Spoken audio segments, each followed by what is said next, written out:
In a kingdom, there lived a king who had a daughter, a princess. A disease spread through the kingdom, causing people to suddenly develop sores on their bodies. Most of the population fell ill, including the princess. The king announced that whoever could find a cure would be given everything, the kingdom and the princess, just to heal the people and his child.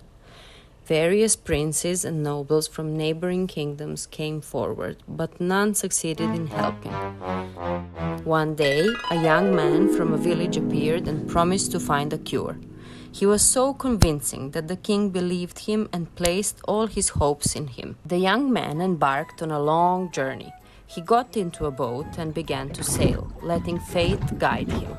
Suddenly, a light shone upon him and he heard a voice telling him to go to a nearby island and gather certain plants. Once he gathered them, the voice would return and tell him what to do with them. On the island, the young man gathered the plants exactly as the voice had instructed. After collecting them, the light and voice reappeared, instructing him to go to a nearby swamp, collecting mud from it and mix it with the plants. The young man reached the swamp by boat, dipped his hand in, retrieving the mud, and mixed it with the plants as the voice had instructed. At that moment, the light appeared for the third time, and the voice announced one more trial for the young man.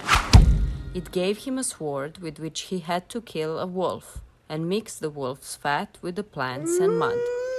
The young man found the wolf and fought with him for a long time. In the end, he managed to pierce the wolf with the sword and extract the fat from its belly. He mixed the fat with the other ingredients as the voice had instructed. At that moment, Saint Nicolas appeared from the light. He said to the young man, "With this you will save the kingdom. Now go, and you will see everything will be all right." The young man returned to the kingdom, where everyone had already lost hope. They first applied the remedy to the princess, and when they saw it worked, they used it on the entire population. When everyone was healed, the king, as promised, gave the young man his kingdom and the princess with whom he lived happily ever after.